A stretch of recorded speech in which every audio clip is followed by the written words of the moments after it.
Boa tarde a todos,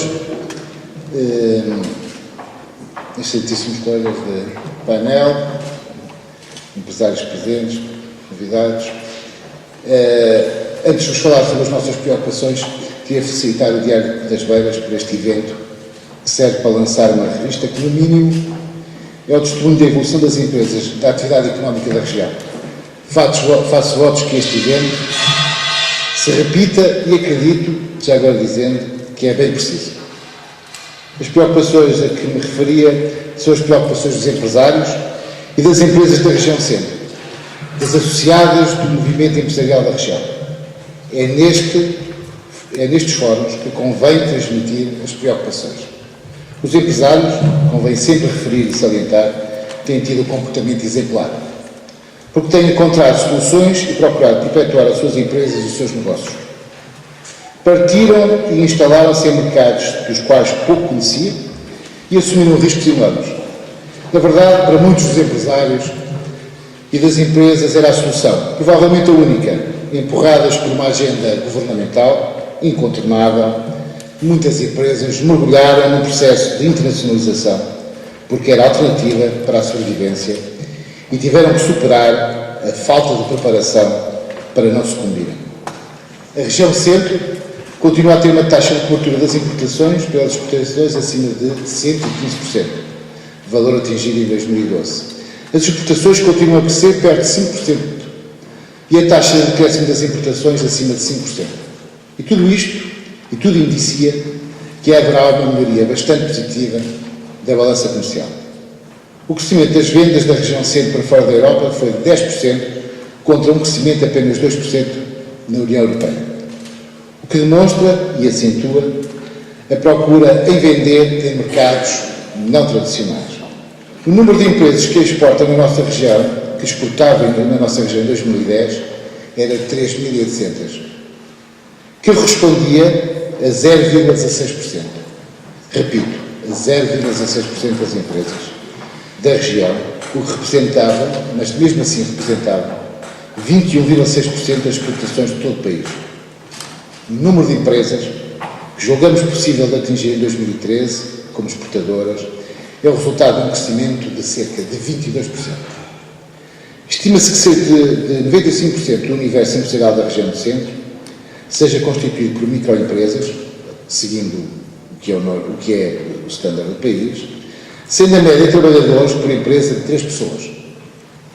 Torna-se assim evidente a relevância que estas empresas têm na criação de emprego e a sua importância no tecido económico e social da região. Aliás, convém referir que a taxa de desemprego na região centro, nos seus 100 concelhos, é de menos 4% que a taxa de desemprego nacional. Em 2011, as 5 maiores empresas da região centro exportavam cerca de 850 milhões, valor que cresceu em 2012 e que representava e representa 10% das exportações da região. As 25 maiores exportadoras representam mais de 61% das vendas ao exterior. Sobra 40%, ou cerca de 40% da fatura ao exterior, para distribuir por 3.700 empresas. O que dá para perceber o perfil das empresas e o volume médio exportado por empresa. Este contexto não se irá modificar rapidamente, quando muito, poderá ainda aumentar o número de empresas e diminuir o valor médio exportado. Parece inevitável e recomendável que se estimule o processo de internacionalização em virtude de constituir um eixo indutor para o crescimento sustentável da economia nacional, que por essa via haverá uma evolução qualitativa do tecido empresarial e de procura dos fatores competitivos e diferenciadores. Os empresários estão conscientes dessa necessidade, da virtuosidade do caminho, dado que os estudos e o feedback que obtivemos dos empresários que participaram nos projetos desenvolvidos pelo SEG, com o sentido de prepararmos o nosso contributo para a preparação do CREA, do próximo quadro comunitário, identificaram um conjunto de objetivos críticos que para a região, que estão encapsulados no pressuposto de crescer para o exterior. Assim, crescer no volume exportado, crescer no valor acrescentado, crescer no valor acrescentado ao exportar diversificar destinos internacionais das vendas, aumentar o investimento na região, também o investimento estrangeiro, e aumentar a qualidade de vida da população. A questão que se põe invariavelmente é como prosseguir a partir daqui. Como avançar quando as empresas têm a dimensão que ficou demonstrada e muitas delas estão nos mercados internacionais em sacrifício e necessitam de investir para se manterem e para reforçarem a competitividade. As empresas identificam necessidades de capacitação para poderem manter-se nos mercados e identificar dificuldades de acesso e de resposta adequada às solicitações dos clientes. E, para além de alguns custos de contexto com que já se habituaram a viver, é o financiamento e a dimensão das empresas que constituem as maiores dificuldades e sérias limitações para o processo de expansão, de crescimento e internacionalização. As empresas da região, pelos últimos dados conhecidos, aumentaram o seu capital social em média mais de 1%, o ativo 1,1% e o passivo 1,2%. Ao contrário, em termos nacionais, os capitais próprios caíram 3,2%. Os trabalhos envolvidos temos expectativas fundadas para considerar que os empresários continuaram a reforçar os capitais das empresas e que atingiram uma fase de exaustão, que levará a que não possam investir para responder agora às necessidades de crescimento e de reforço da competitividade. Esta é uma séria limitação. As necessidades de investir começam a impor-se no plano de negócios das empresas e será necessário criar condições adequadas para as 95% de empresas pequenas e microempresas possam prosseguir o desenvolvimento da atividade e possam ganhar dimensão. Possam encontrar a dimensão adequada para concorrer nos mercados internacionais. Tudo isto se irá passar no período pós-troika. O acesso ao crédito e ao financiamento permite investir e concorrer aos sistemas de incentivos no âmbito do próximo quadro de referência, exige uma resposta concreta e que não seja titubeante.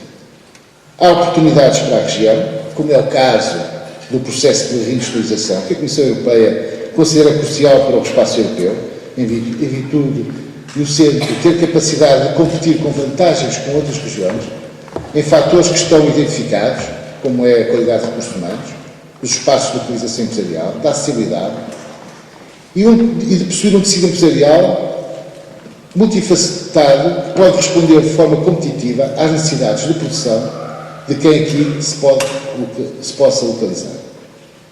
O que casa com o processo de substituição de importações e da capacidade de empresas, da capacitação de empresas para aumentarem a competitividade. Ter uma estratégia consolidada é, pois, um fator determinante. Sem estratégia não há desígnio, sem desígnio não há motivação, sem motivação não há evolução nem crescimento. O SEC tem procurado acompanhar as empresas a refletir sobre o pós-troika. De nós, empresários, espera-se a criatividade e flexibilidade para correr riscos, investir em recursos humanos, em competitividade produtiva, na diversificação dos mercados, em inovação e em responsabilidade ambiental e social. O Estado exige estratégia e dotar envolvente os meios necessários ao crescimento das empresas e à fixação de investimento numa lógica de desenvolvimento regional, diminuindo as assimetrias. Nós, região, temos um conjunto de ambições das quais não abdicamos e estamos preparados para em conjunto as assumir até 2020. Estamos empenhados em contribuir para atingir as metas propostas no documento para o qual contribuímos da Comissão de Coordenação de Desenvolvimento da Região Centro para o próximo quadro comunitário. Representar 20% do PIB nacional, diminuir 10% das assimetrias territoriais, ter 40% da nossa população jovem com formação superior, ter uma taxa de desemprego inferior a 70% da média nacional, manter a região centro como região motora da inovação e indutora de transferência de tecnologia e do investimento em processos inovadores. Resumindo, fazer parte do processo de lançamento de um novo paradigma de criação de riqueza para o país. Obrigado. Então, boa tarde a todos. Começo por agradecer ao Diário das Beiras o gentil convite para aqui estar convosco. Vou tentar em 10 minutos explicar-vos a situação portuguesa e o futuro pós-troika, começando por fazer-vos uma explicação muito simples da zona euro. Antes do euro nós estávamos no escudo, e no escudo o que é que nós tínhamos? Tínhamos uma moeda única entre o continente, a Madeira e os Açores. Portanto, nós tínhamos uma união monetária entre o continente, a Madeira e os Açores.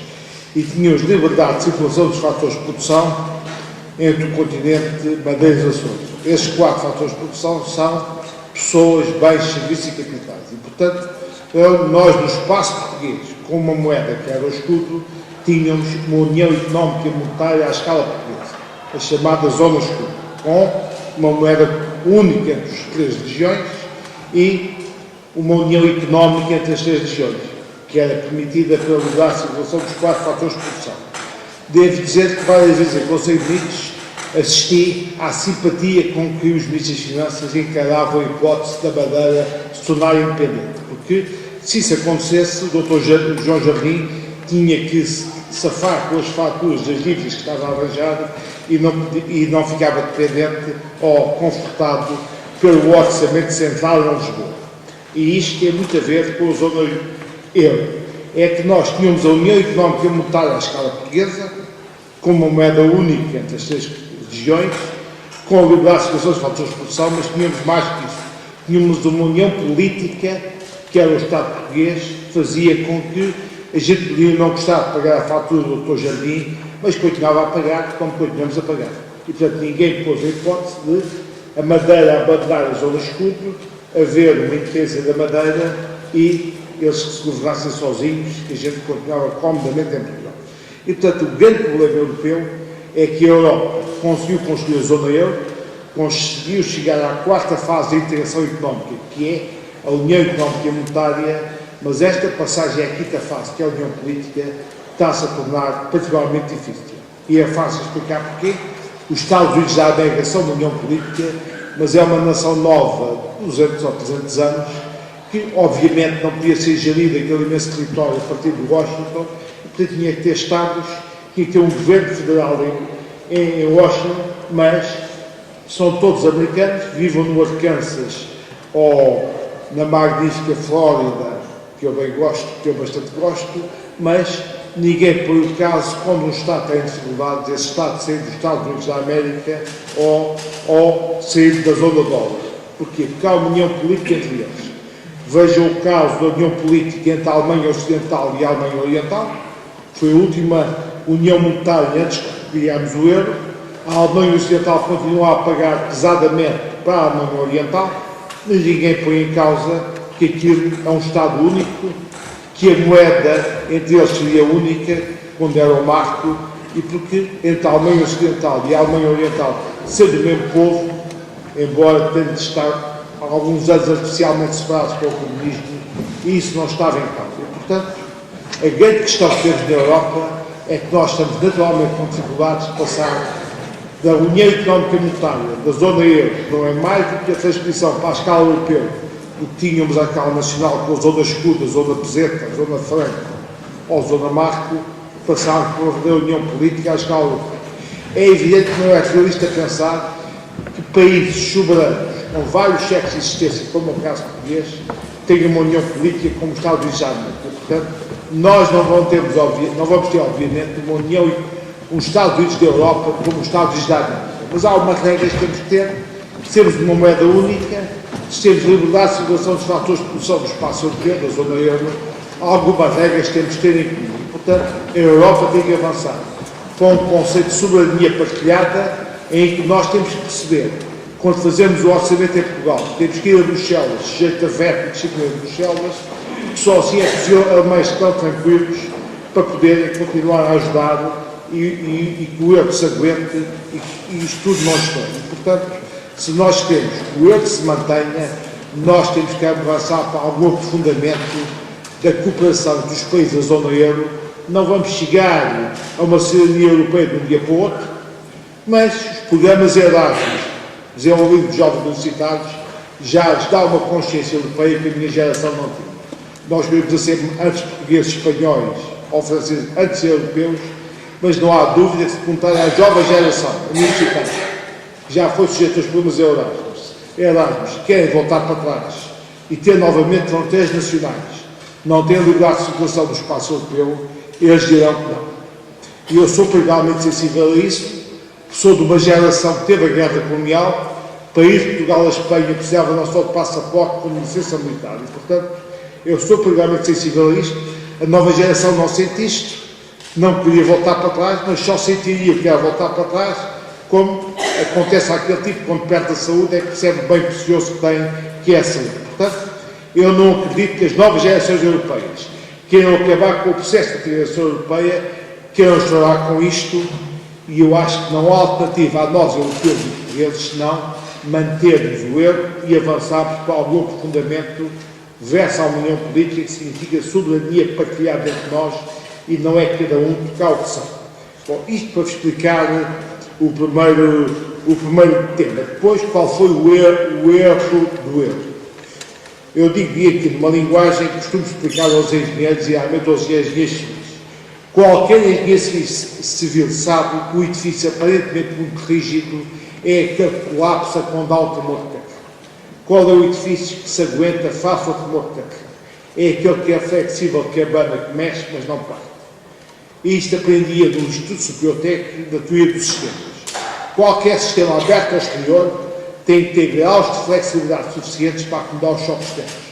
A gente sabe isso das empresas. Uma empresa hoje em dia, para se aguentar face a mercados em constante mutação, com grande evolução tecnológica, tem que ser suficientemente flexível para se aguentar face aos choques externos. Quem não se aguenta, fecha a loja. As empresas públicas ainda se aguentam transitoriamente porque o contribuinte paga, mas é uma questão de tempo, o contribuinte vai deixar de pagar e vão todas à vida, se calhar tem FTP que já devia ter. Mas, portanto, é muito simples. E, portanto, qual foi o problema do euro? É que nós, ao construirmos o euro, rigidificámos a taxa de câmbio nominal de cada um dos países. Como é que Portugal funcionava antes do euro? Nós mantínhamos isto rígido e imutável cá dentro. Quando isto estava para o torto e vinha um grande déficit da balança externa, o que é que fazíamos? Desvalorizávamos o escudo e com isto punhamos artificialmente a nossa competitividade.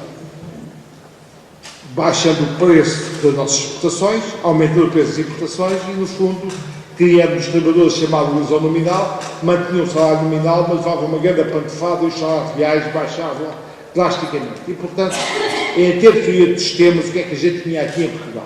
Qual é o grande grau de liberdade para acomodar os choques externos? Era a taxa de câmbio nominal. E, portanto, o euro europeu e português é que, quando nós entrarmos no euro, não percebemos que, se nós rigidificarmos todos a taxa de câmbio quando aderimos à zona euro, tínhamos que flexibilizar a economia europeia, que é aquilo que os americanos têm. Com mobilidade regional entre os vários Estados, o cidadão num Estado que está mal vai para outro Estado, que aliás está a acontecer aos jovens portugueses, está mal, possa podemos a mexer. Há um setor industrial ou empresarial que não está a correr bem e está na mão de baixo. Há flexibilidade do mercado de trabalho e emprego que passam por outros setores como nos Estados Unidos e, portanto, são duas questões essenciais, a mobilidade regional e a flexibilidade setorial do mercado de trabalho e emprego. Os americanos têm, nós não temos. Portanto, a Europa rigidificou a taxa de câmbio, mas não criou graus de liberdade internos que tornassem o sistema flexível, dado que rigidificámos o grande grau de liberdade que tínhamos, que era a taxa de câmbio nominal. Depois, o que é que os americanos têm que nós não temos? Como tem uma união política, tem um governo central com um orçamento suficientemente dotado para fazer a perequação financeira entre os vários Estados. Um Estado está em recessão, automaticamente os Estados que estão em boom geram receitas para o orçamento central e esse orçamento central financia os Estados que estão em recessão. Nós, na Europa, com um orçamento comunitário insuficiente, são 2% do PIB comunitário e não temos união política, não temos esta perequação financeira. Portanto, nós faltam-nos as flexibilidades de mobilidade regional e do mercado de trabalho e emprego que os americanos têm e não temos uma união política que permita a perequação financeira entre as regiões. Eu, quando cheguei a falar de economia e me explicaram a teoria das ondas monetárias ótimas, eu percebi logo que era a teoria dos sistemas que eu tinha estudado na técnica. Agora, em vez de ser aplicado aos sistemas físicos, aplicado ao sistema económico, mais a perequação financeira da União Política, portanto, a Europa falta estas questões. E, portanto, em termos europeus, há aqui falhas no desenho do euro que nós, todos os europeus, não só portugueses, estamos a pagar. Depois, os portugueses, o que é que fizeram? Tiveram uma batalha coletiva, dado que quando entramos no euro as taxas de juros desceram, lógico, tivemos o bar aberto com as bebidas quase à borda, porque a taxa de juros era baixinha, e portanto tivemos aqui uma batalha coletiva para nos endividarmos alegremente. E aqui chamamos a atenção que antes do euro, o que é que nós tínhamos? Taxas de juros que eram superiores às da Europa e da Alemanha. Porquê? Porque a gente na taxa de juros da banca pagava o prémio do risco de desvalorização do escudo. Ou dito de outra forma, a gente só segurava capitais em Portugal, na zona escudo, quando pagava antecipadamente aos investidores uma taxa de juros superior à que eles iam receber na Alemanha. Para quê? Para quando viesse a desvalorização cambial do escudo em relação ao marco, eles apanhavam uma perda patrimonial, que aquilo depois em escudos valia menos que em marco, mas entretanto já tinham ganho algum antecipadamente na taxa de juros, tinha sido pago o prémio de risco.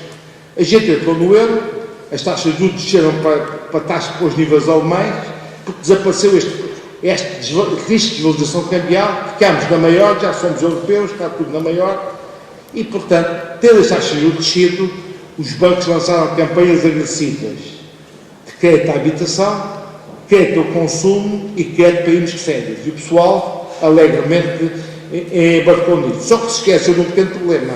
A procura por via disto tornou-se tendencialmente europeia e o lado da oferta, a produção e a produtividade portuguesa continuaram a ser infra-europeus. E, portanto, gerámos aqui um problema económico não despiciente, em que o lado da procura disparou para níveis quase europeus e o lado da oferta não disparou. Portanto, criámos aqui um problema de balança de pagamentos sério com o exterior. O Estado também não teve juízo. No meu tempo de governo, nós pagámos 8% do PIB em termos de juros de dívida pública, e é isso que explicava o déficit que havia nos governos do Sr. Cavaco Silva, porque sem juros de dívida pública tínhamos um saldo primário positivo. Quando entramos no euro, os juros de dívida desceram para 3% do PIB. E, portanto, o governo Guterres teve um benefício extraordinário, os juros a descerem de 8% para 3% de dívida pública e começou aí a expansão da chamada despesa pública corrente primária, aquela que é antes juros de dívida pública. No meu tempo era 27% do PIB e agora nem 41% do PIB. Portanto, é fácil perceber, não é preciso ser economista para perceber, que tendo os juros de dívida pública, quando a despesa pública corrente primária se expande de 27% do PIB para 41% do PIB, isto não se aguenta, havia de dar para o plano. E, portanto, nós gerámos aqui um problema de déficit público muito elevado. Portanto, a gente gerou um déficit externo elevado, porque a oferta não acompanhou a procura, e gerou um déficit público, porque os governos, irresponsavelmente, aumentaram a despesa pública e depois quiseram compensar isso sacando a receita da economia. E, quando chamámos a Troika, nós já estávamos de calças na mão, porque, no fundo, quando se juntam sucessivos déficits públicos, a soma dos déficits públicos dá a dívida pública.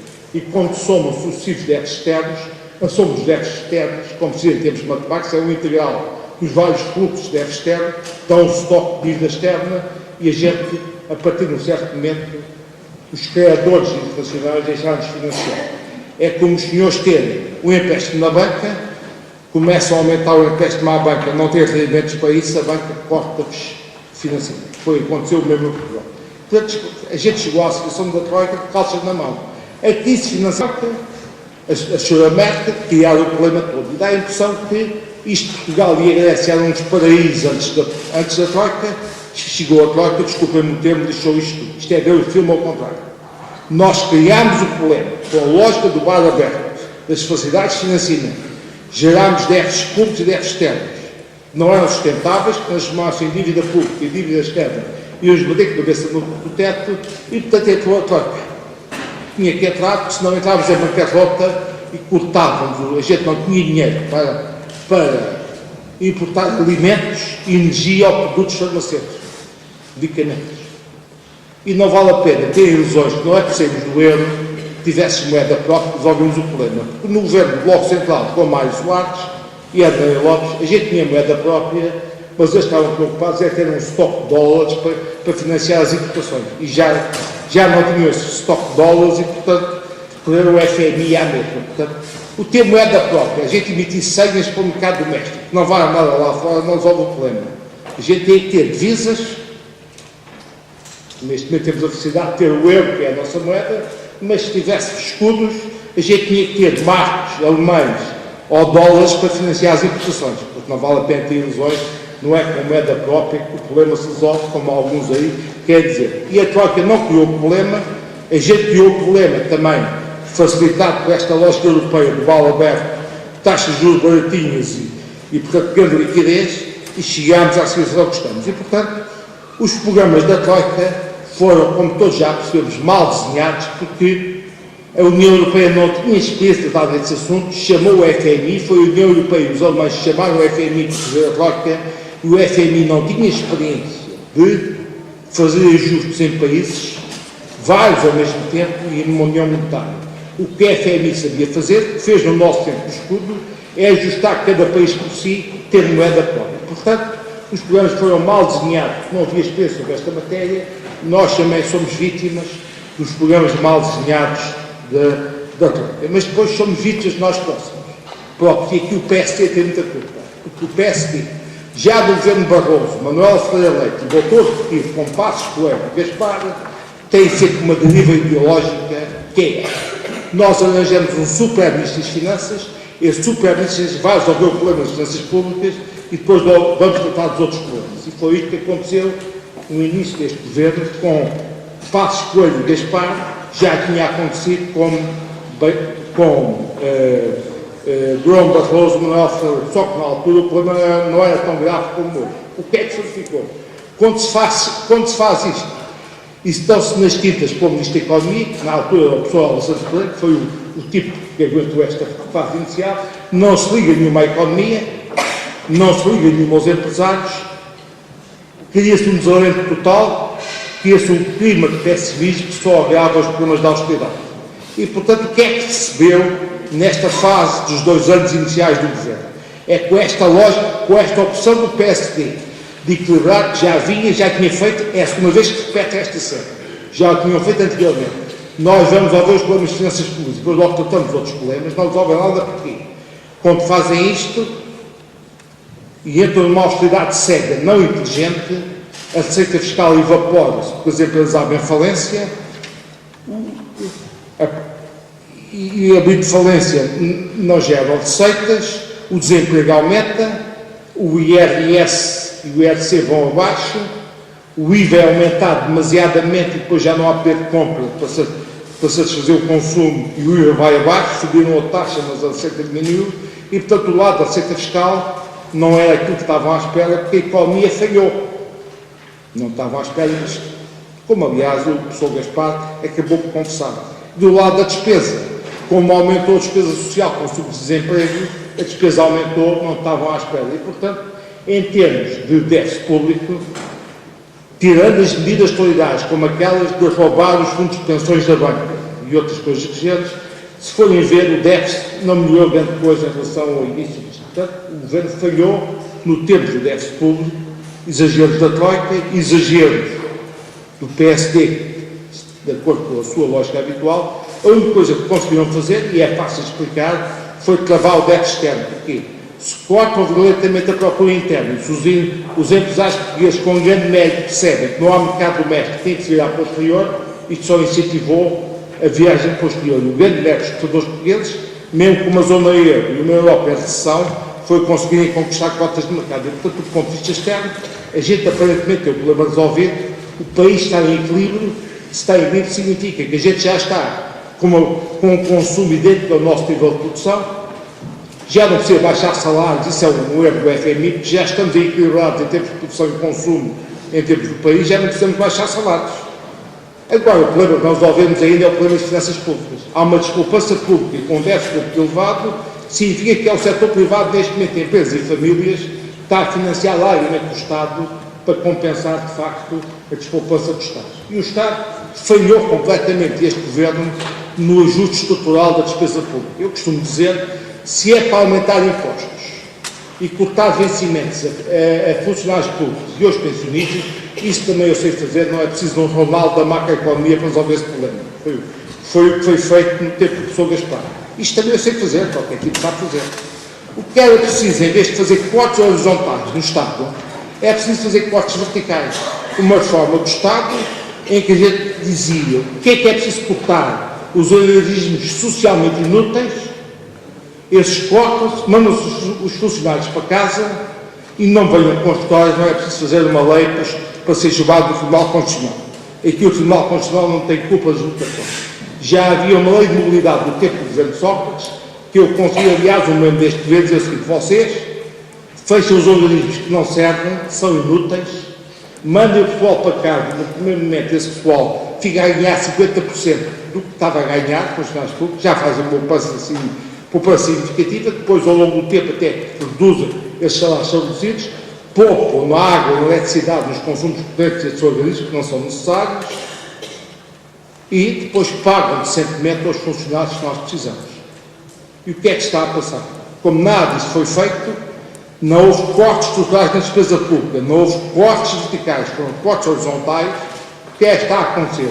Os funcionários públicos indiferenciados, cá em baixo, que nós não precisamos hoje num Estado moderno e eficiente, por razões sociais não são cortados os seus vencimentos. E esses estão a ganhar mais do que ganhariam no setor privado. Aquilo que a gente precisa é a alta administração pública. A alta administração pública e os reguladores, bem ou mal, ainda têm uma inteligência do Estado, estão a ser sujeitos a violentos cortes. Portanto, moral da história, a herança deste governo vai-lhes deixar uma administração pública mais incompetente, mais indiferenciada e totalmente desmobilizada dos altos quadros da função pública. Ou gente mais capaz, como está a acontecer nas finanças, que não se podem mexer. Portanto, devemos deixar aqui, para o fim, um sério problema. E, portanto, falhar nesta matéria para terminar qual é a questão que se põe agora. É evidente que este orçamento vai tentar cumprir o que puder das imposições europeias e Deus queira que nós consigamos, de facto, avançar para um programa cautelar em vez do segundo resgate. Devemos todos trabalhar para isto. Já vos disse quase as culpas do governo passado, mas não vale a pena estar a chegar do nomeado. Temos que agora ajudar o governo no sentido de avançar para um programa cautelar e de não ir para um segundo resgate. O programa cautelar significa o quê? Temos uma linha de financiamento da União Europeia para aguentar isto e temos, sobretudo, o apoio do Banco Central Europeu para nos poder comprar dívida pública em mercado secundário. Se as taxas de juros começarem a subir, o Banco Central Europeu comprar dívida e baixar as taxas de juros em mercado secundário. Para fazer isto, a gente tem que agora ter estabilidade política, ter juízo, não fazer grande barulho e esperar que as taxas de juros da dívida pública comecem a descer no mercado externo como têm descido. Ao fazê-lo, este governo ainda conseguirá emitir dívida há 5 e 10 anos e, com isso, podemos ter apoio do Banco Central Europeu para nos poder melhorar isto. Portanto, em termos realistas, é isto que temos de fazer, porque se conseguimos fazer isto, a gente terá o programa cautelar, que é aquilo que a Europa está interessada. A Europa não quer um segundo caso grego, isso é a sorte que nós temos, se tivermos juízo, vamos para um programa deste tipo, e se isso acontecer, se a gente conseguir começar a descer os prémios de risco da República Portuguesa, descendo as taxas de juros da dívida pública, isso significa que a banca portuguesa começará a ter possibilidade de fazer crédito a taxa de juros mais baixa. Porque neste momento é importante dizer-vos que a banca portuguesa já não tem problemas de liquidez para financiar as boas empresas. Tem ainda crédito excessivamente caro face ao contexto da Europa. Mas qualquer boa empresa neste momento nos bancos portugueses já temos liquidez para as financiar. Temos ainda condições de taxas de juros superiores ao centro da Europa. Isso só se resolve se o prémio de risco da República Portuguesa baixar. O risco que apareceu já não é na desvalorização cambial, o risco que apareceu o quê? Na possibilidade de nós não conseguirmos pagar a dívida pública do Estado português. Portanto, o risco da República reapareceu, não na desvalorização cambial, no risco financeiro de crédito, não conseguimos pagar. E se isto acontecer, obviamente que as empresas começarão gradualmente a ter outra capacidade de financiamento e conseguirão fazer aquilo que é essencial, que já foi aqui invocado. Nós precisamos de aumentar as exportações, o valor acrescentado das exportações, e há muitas empresas que precisam de investir nos mercados para os quais exportar.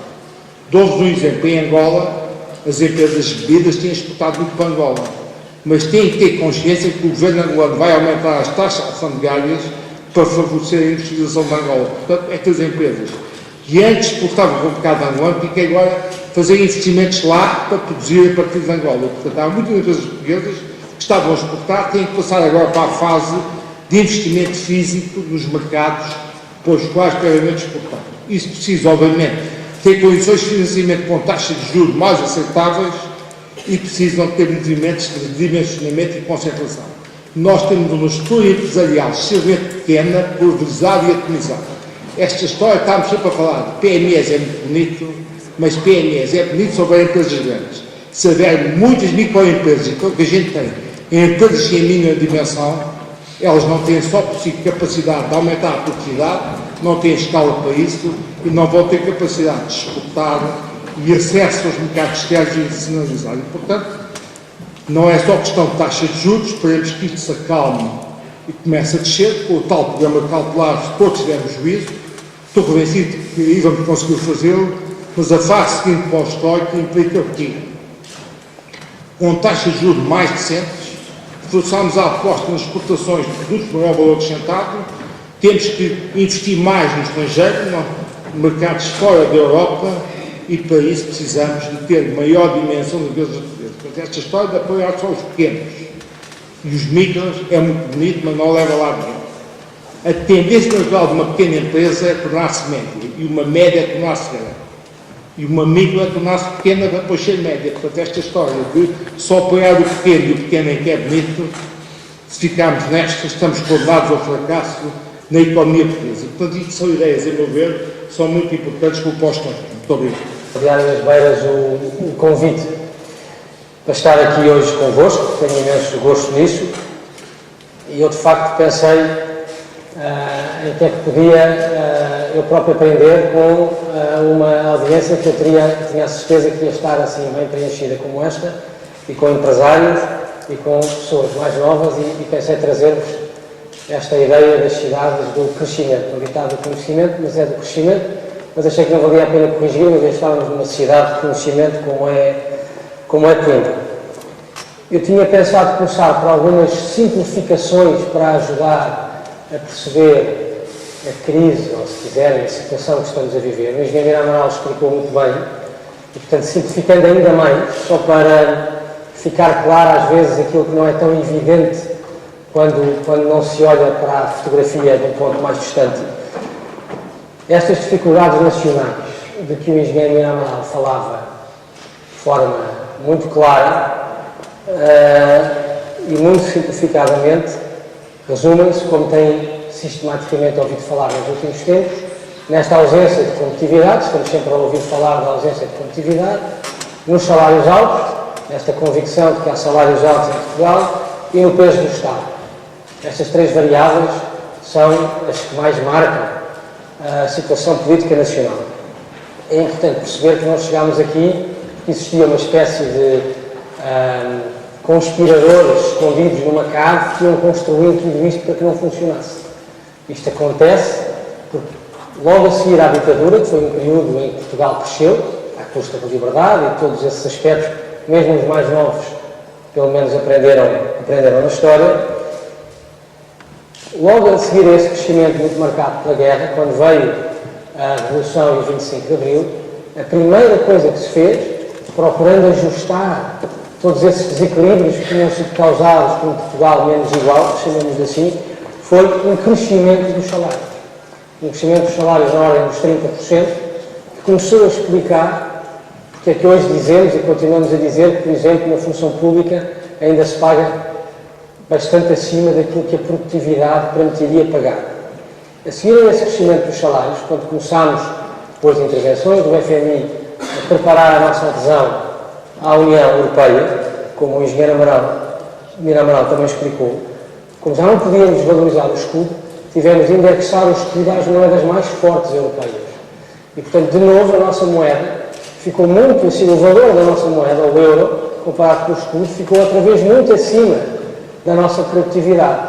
Portanto, tínhamos salários altos que já vinham dessa reação natural, chamemos assim, do 25 de Abril. Depois, na adesão, fomos obrigados a indexar a nossa moeda a moedas muito mais fortes e produtivas do que a nossa, e isto explicou grande parte daquilo que explica a nossa ausência de competitividade.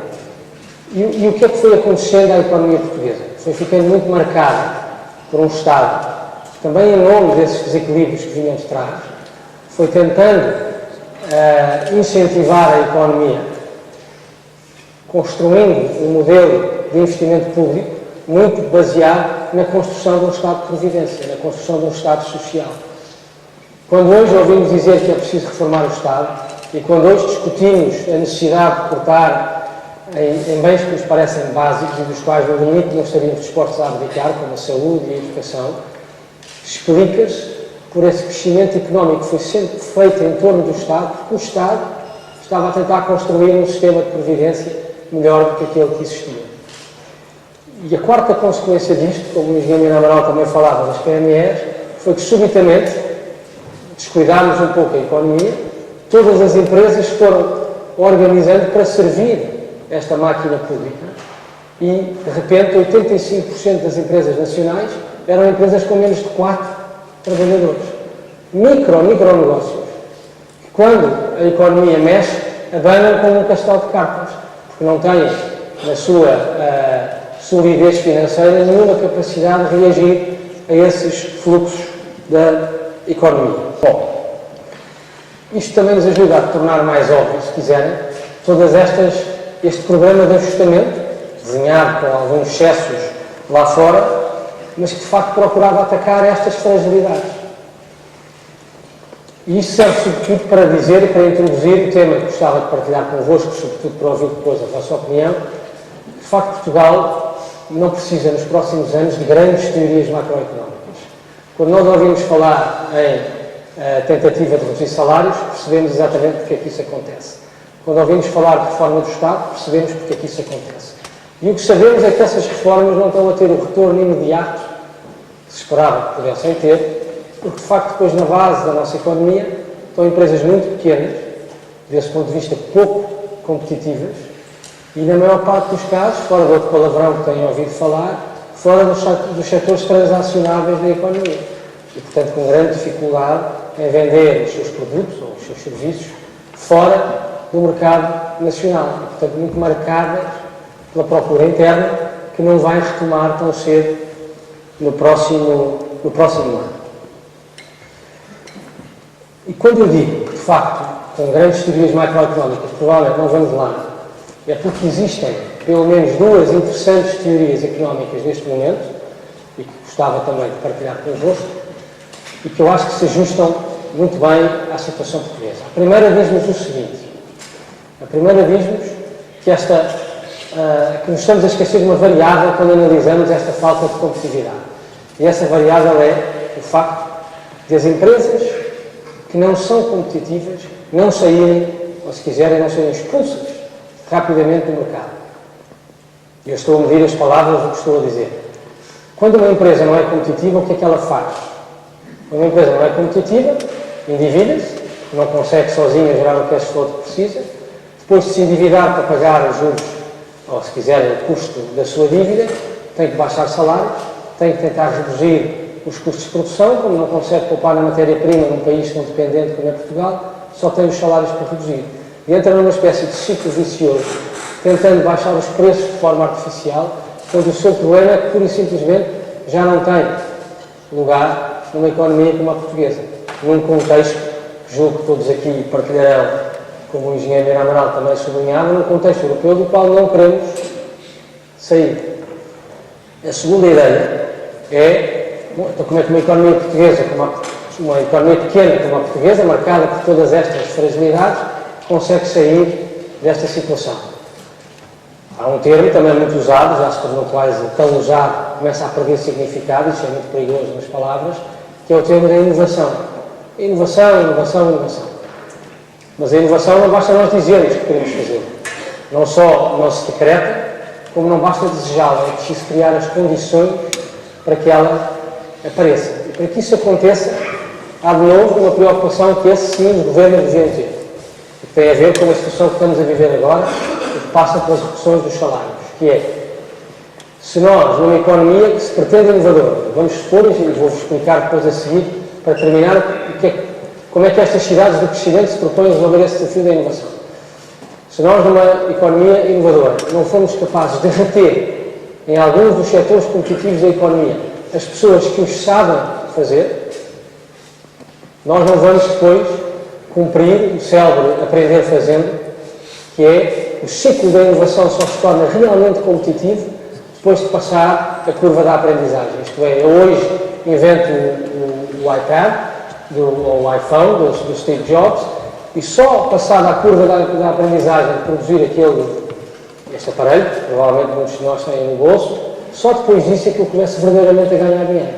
E na economia portuguesa, neste momento, nós estamos a desbaratar algum talento em alguns setores competitivos da nossa economia, porque estamos simplesmente nesta lógica de reduzir salários, sem perceber que essas pessoas reduzindo o seu salário vão mudar de setor e, portanto, vão deitar fora anos e anos de aprendizagem.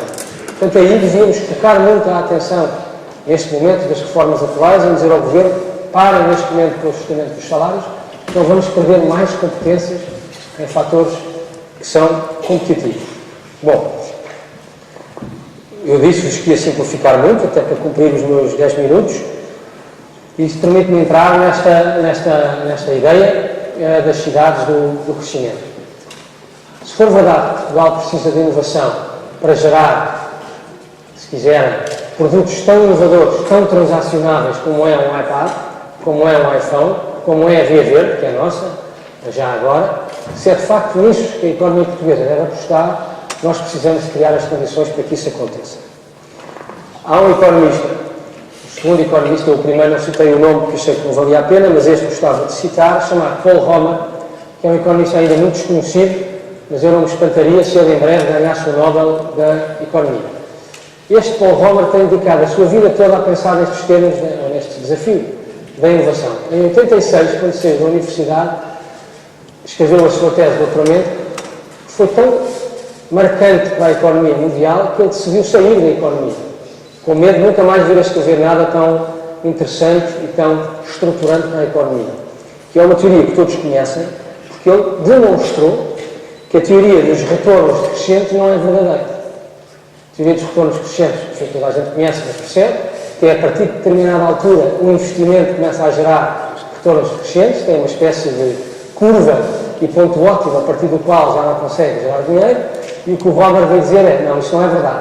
Basta que adicionemos conhecimento, não é? Inovação ao processo produtivo, que subitamente conseguimos multiplicar de forma infinita a capacidade que essa indústria tem de se renovar. Eu há pouco falei-vos do iPhone e do iTunes e não é por acaso.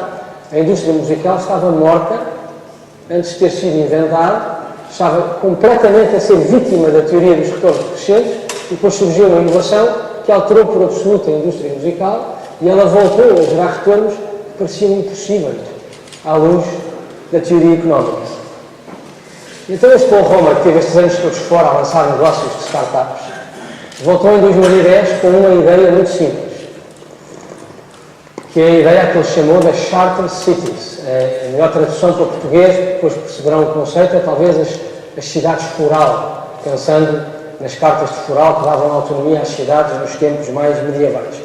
Essas Charter Cities é a teoria que Paul Romer propõe em algumas cidades, como Singapura e algumas cidades com quem ele tem trabalhado, de concederem a cidades emergentes uma espécie de carta de floral, carta de independência, que lhes permite definirem todas as regras, todos os processos dentro dessa cidade. Se quiserem, não há nenhuma regra que venha de fora que possa impactar essa cidade. E vão para ali, teoricamente, todos aqueles que acreditem que têm alguma ideia para trazer algum processo produtivo em que queiram trabalhar. Dentro dessas cidades desenvolvem o seu produto esse que não fica limitado por nenhumas leis, nenhums impostos, nenhumas taxas que essas pessoas que estão na cidade possam considerar nocivas ao desenvolvimento do negócio. Esta ideia precisa de escala, por isso eu pensei como é que a podíamos aplicar a Portugal. E parece que, olhando para as nossas cidades, todos vocês conhecem os parques industriais e tecnológicos que existem nas nossas cidades e nas nossas capitais de distrito.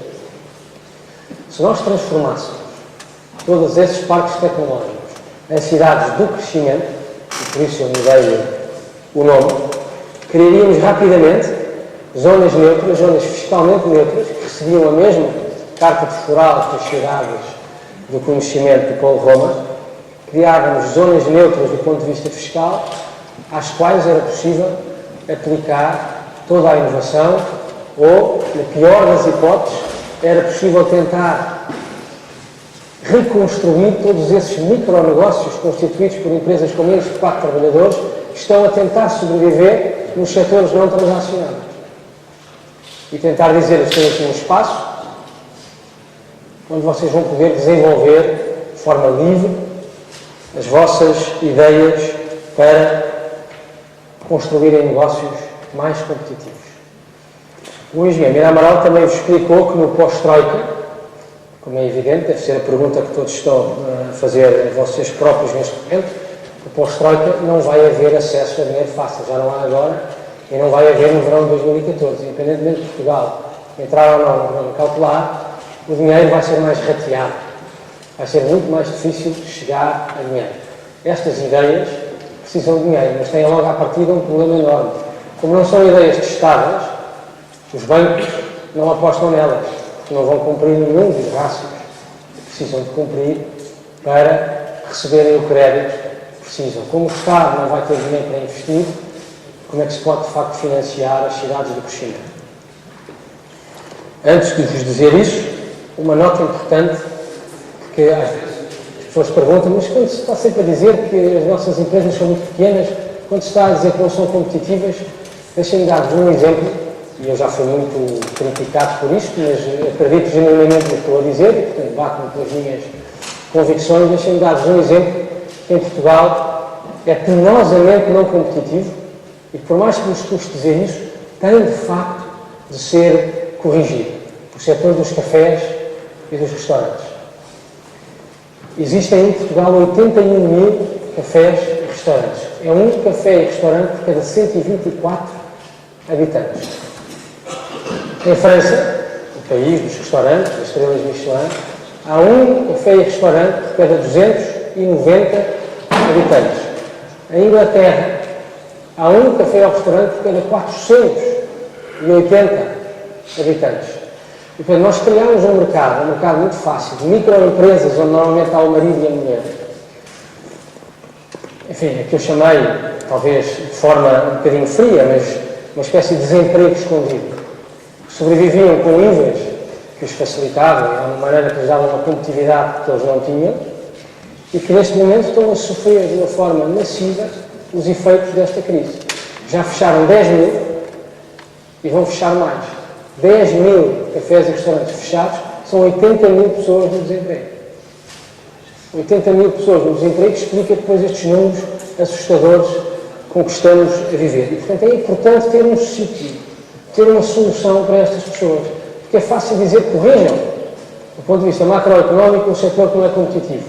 Mas e depois? Queremos que essas pessoas fiquem até ao resto da sua vida a viver de subsídios públicos, ou acreditamos que elas, que já têm experiência, se quiserem, empresarial, já todos geriam um negócio, melhor ou pior, já sabiam relacionar com bancos, já sabiam relacionar com fornecedores, dentro destas cidades do crescimento, eu acredito, e espero que de forma não ingênua, eu acredito que elas conseguiriam chegar, grande parte delas, a ideias alternativas que tornassem esses núcleos familiares muito mais competitivos.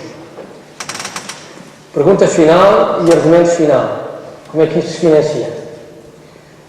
Eu não sou um grande fã de impostos, mas existem em Portugal 12 mil portugueses com rendimentos anuais superiores a 640 mil euros. Esses 12 mil portugueses, se lhes fosse aplicada uma taxa, já vão ver porque é que as pessoas aqui estão a um imposto, uma taxa de 3% sobre esse dinheiro, geraria de forma automática 223 milhões de euros de capital imediatamente disponível. 223 milhões de euros. Para cada um destes portugueses, significava um corte de apenas 19 mil euros anuais na sua riqueza. Mas eu não sou adepto de impostos, não sou adepto dessas teorias simplistas de que os ricos devem pagar a crise, e portanto imaginem que esta taxa não era um imposto, mas era criada como uma unidade de participação no Fundo de Empreendedorismo que passaria a gerir as cidades do crescimento. Essa taxa, 19 mil euros para cada um destes portugueses, ainda concedia 50% de redução à coleta, o que significava que, na verdade, cada um destes portugueses só perdia 9 mil euros do seu rendimento e estava a investir os outros 9 mil euros nas cidades do crescimento. Ficávamos com 223 milhões de euros por ano para investir nestas cidades.